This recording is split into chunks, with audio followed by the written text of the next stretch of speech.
یہ کہانی ان لوگوں کی ہے جو آخرت کو مذاق سمجھتے تھے۔ یہ بات ہے سورہ واقعہ کی۔ تو محمد کہتے ہیں ہم مرنے کے بعد دوبارہ اٹھیں گے جب مٹی ہو جائیں گے۔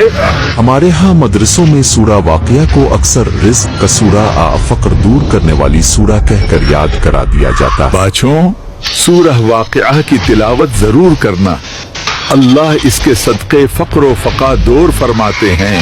لیکن بہت کم لوگ بتاتے ہیں کہ اصل میں سورہ واقعہ ہے کیا، اور اللہ نے اسے کیوں نازل کیا۔ رزق نہیں، اس کا مقصد اس سے کہیں بڑا ہے۔ یہ تو یقین کی سورہ ہے۔ قریش اپنی دولت، اپنی طاقت اور اپنے رتبے پر بہت گھمنڈ کرتے تھے۔ اللہ نے انہیں یاد دلا دیا کہ یہ سب فانی ہے، اصل حساب تو ابھی باقی ہے۔ یہ سب میری عقل مندی ہے، میرا مقام ہے، کون سا حساب؟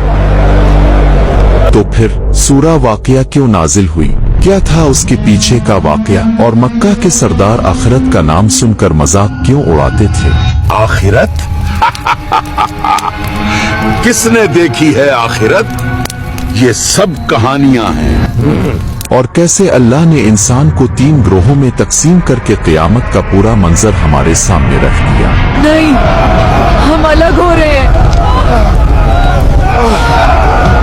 یہ کیا ہو رہا ہے؟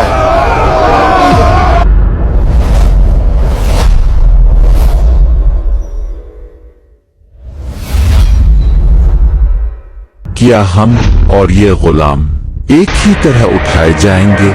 یہ کیسے ممکن ہے؟ میں اور یہ برابر ناممکن، یہ پاگل پن ہے۔ لیکن سب سے اہم بات یہ ہے کہ یہ سورہ 1400 سال پہلے نازل ہوئی۔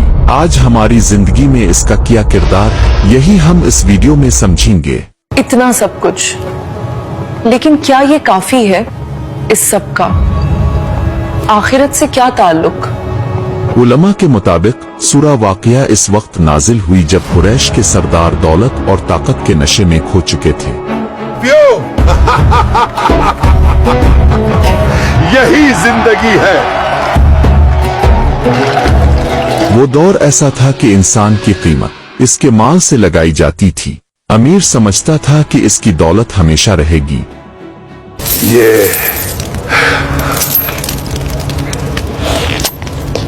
ہمیشہ میرا رہے گا، ہمیشہ۔ اور جب ان کا غرور حد سے بڑھ گیا تب اللہ تعالیٰ نے انہیں جھنجھوڑنے کے لیے سورہ واقعہ نازل فرمائی۔ سبحان اللہ، یہ تو اللہ کا کلام ہے، یہ سچ ہے۔ حسن بصری رحمہ اللہ فرماتے ہیں، سورہ واقعہ یقین پیدا کرنے والی سورہ ہے۔ یاد رکھو، سورۃ واقعہ یقین کی سورہ ہے۔ جو اس پر یقین لایا وہ آخرت پر یقین لایا۔ چلیے اب اس سورہ کو ایک آسان، خوبصورت اور جذباتی انداز میں سمجھتے ہیں۔ اللہ کے نام سے جو بڑا مہربان نہایت رحم والا ہے۔ اذا وقعت الواقعہ، جب واقع ہونے والی واقع ہو جائے گی، لیس لوقعتها کاذبہ، جس کے واقع ہونے کو جھٹلانے والا کوئی نہ ہوگا۔ تو یہ سچ تھا۔ انہم كانوا قبل ذلك مترفین، یہ وہ لوگ ہوں گے جو اس سے پہلے خوشحال تھے، وَكَانُوا يُصِرُّونَ عَلَى الْحِنثِ الْعَظِيمِ، اور گناہ عظیم پر اصرار کرتے تھے۔ نہیں، میری حکومت، میرا تخت۔ اور جو متقی لوگ دنیا میں کمزور سمجھے جاتے تھے انہیں بلند مقام دیا جائے گا۔ الحمدللہ، یا رب، یہ میرے لیے۔ اللہ فرماتے ہیں، इस दिन तुम 3 ग्रोहों में तकसीम कर दिए जाओगे। मेरा बेटा नहीं, हम कहाँ जा रहे हैं? पहला गिरोह असहाब मशम्मा बाईं हाथ वाले, जिन्होंने अल्लाह के हुक्मों को नजरअंदाज किया। हटो यहाँ से। जिंदगी एक ही बार मिलती है, ऐश कर लो। उनके लिए وأصحاب الشمال ما أصحاب الشمال और बाएं बाजू वालों का क्या पूछना। في سموم وحميم गर्म तरीन हवा और खौलते हुए पानी में। पानी पानी, ये हवा। दूसरा गिरोह असहाब यमीन दाएं हाथ वाले, आम मोमिन जिनसे गलतियां हुई मगर तौबा कर ली। या अल्लाह, मुझसे गलती हो गई, मैं कमजोर पड़ गया, मुझे माफ फरमा दे, तेरे सिवा कौन माफ करेगा। उनके लिए कांटों से पाक बागात और सुकून भरी ठंडक। सुभान अल्लाह, यहाँ तो कांटे भी नहीं हैं। कितना सुकून है। तीसरा गिरोह सबसे खास, जो हमेशा आगे बढ़ने वाले थे। अल्लाह अकबर, दीन के लिए सब कुछ कुर्बान है। यही लोग अल्लाह के मुकर्रब बंदे होंगे, आखिरत के हकीकी कामयाब लोग। أولئك المقربون वही तो मुकर्रब लोग हैं। في جنات النعيم नेमत भरी जन्नतों में होंगे। मक्का के सरदारों का सबसे बड़ा सवाल यही था, जब हम मिट्टी बन जाएंगे तो दोबारा कैसे जिंदा होंगे।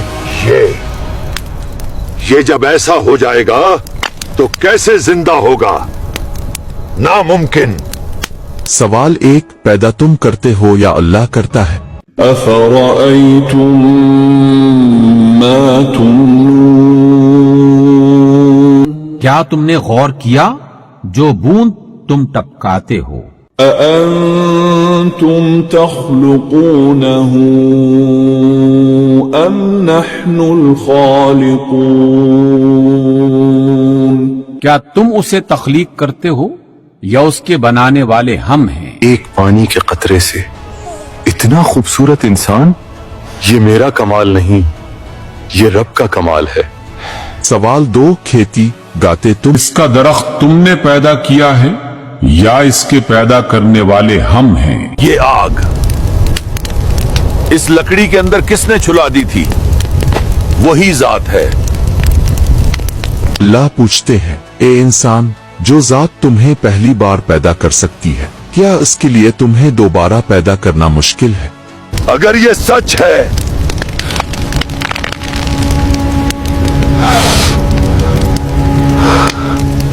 ये सूरा बताती है कि असल रिस्क माल गाड़ी आ बंगला नहीं, असल रिस्क आखिरत की कामयाबी है। अल्हम्दुलिल्लाह, मुझे सब मिल गया।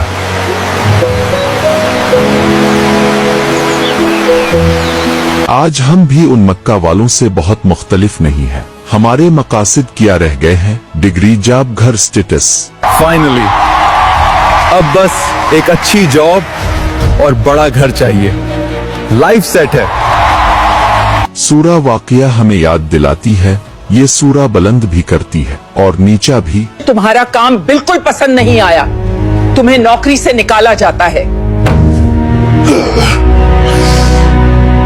हो सकता है आज आपके पास बहुत दौलत हो, मगर अगर क़यामत के दिन नाम असहाब मशम्मा में आ गया तो सबसे ज्यादा रुस्वा हम ही होंगे। नहीं,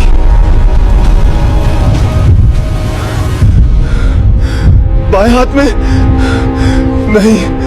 सूरा वाकया हमें एक सवाल पूछती है, अपना गिरोह खुद चुने, आप किस गिरोह में होना चाहते हैं। अल्हम्दुलिल्लाह, कामयाब हो गया, मैं कामयाब हो गया। हमारा मकसद ये है कि कुरान को इतना आसान और दिलचस्प बना दें कि हमारी नस्लें इसे खुशी से समझें। देखो बेटा, कयामत का मतलब ये होता है, अल्लाह हमसे ये कह रहे हैं। मीडिया की ताकत हमें मालूम है, फिर हमारी अपनी इस्लामी मीडिया मौजूद क्यों नहीं? ये वक्त है जमाने के साथ चलने का, ताकि जब आप आखिरत में अल्लाह के सामने खड़े हों तो शर्मिंदा ना होना पड़े।